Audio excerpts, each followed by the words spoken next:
Assalamualaikum warahmatullahi wabarakatuh.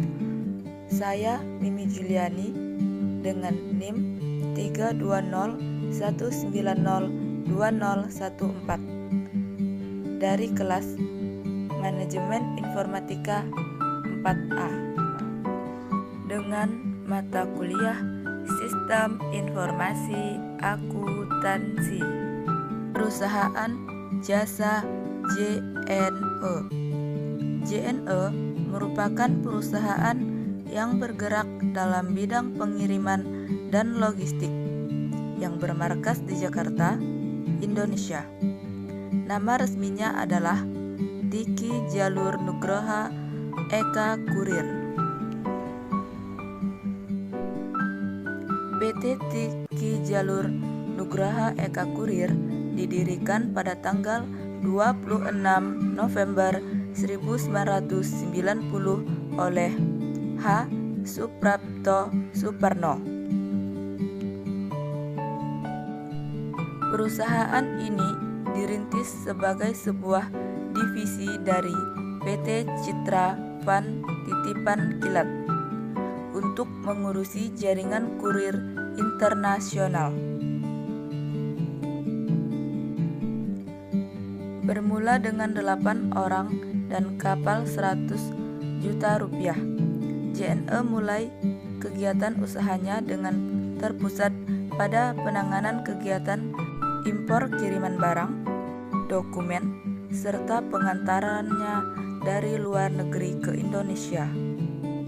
Pada tahun 1991, JNE memperluas jaringan internasional dengan bergabung sebagai anggota Asosiasi Perusahaan-Perusahaan Kurir beberapa negara Asia yang bermarkas di Hong Kong, yang kemudian memberi kesempatan kepada JNE untuk mengembangkan di wilayah antaran sampai ke seluruh dunia. Karena persaingan di pasar domestik, JNE juga memperluas jaringan domestik. Dengan jaringan domestiknya Tiki dan namanya, JNE mendapat keuntungan persaingan dalam pasar domestik. JNE juga memperluas pelayanannya dengan logistik dan distribusi.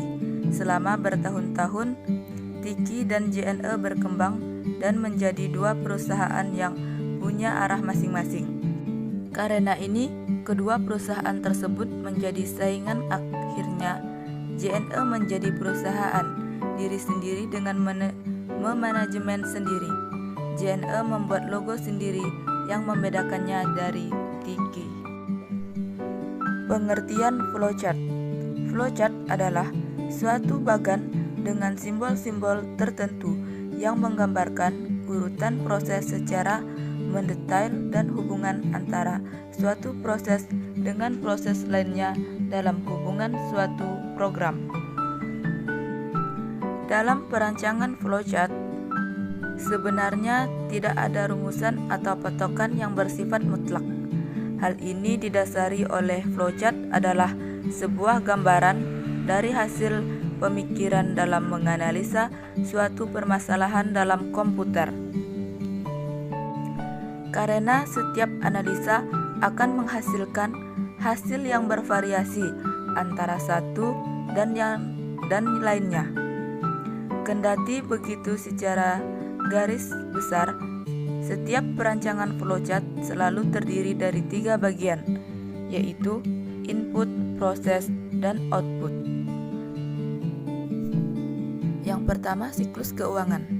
Siklus keuangan merupakan sistem akuntansi yang mencatat 2 kegiatan ekonomi, yaitu kegiatan bisnis untuk menambah modal dari pemilik dan kegiatan bisnis menggunakan modal untuk memperoleh aset produksi yang memperoleh pendapatan.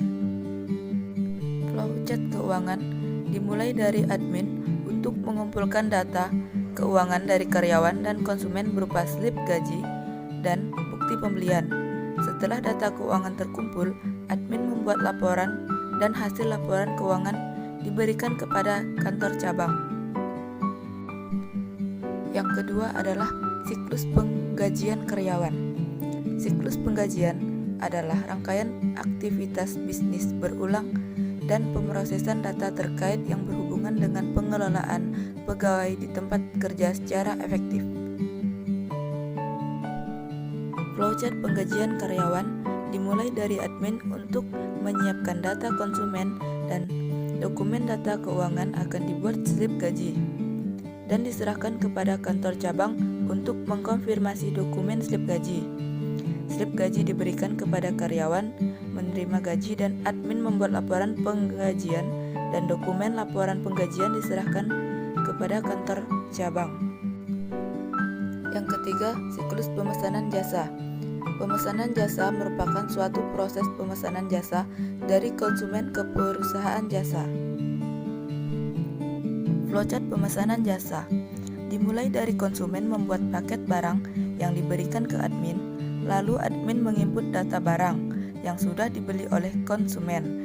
Kemudian setelah diinput, database disimpan ke data barang. Lalu admin membuat nomor resi, disimpan di dokumen resi pengiriman, dan di resi pengiriman dikirim ke konsumen di dokumen resi dan di-scan barcode di kantor cabang. Dikirim resi ke admin dan konsumen. Kemudian konsumen mengecek resi tersebut, berarti sesuai dengan pemesanan yang datang. Yang keempat, siklus manajemen sumber daya manusia. Siklus sumber daya manusia adalah aktivitas bisnis yang berulang dan operasi pemrosesan data yang berkaitan dengan manajemen efektif dan tenaga kerja. Diagram konteks sumber daya manusia. Pada proses administrasi JNE mengarah pada admin dalam membuat laporan penggajian dan membuat nota pemesanan, dan mengarah ke kantor cabang untuk memberikan laporan keuangan dan penggajian ke kantor cabang, dan sistem administrasi JNE mengarah ke konsumen untuk menyerahkan pesanan barang dan mengarah pada karyawan untuk karyawan yang menerima gaji.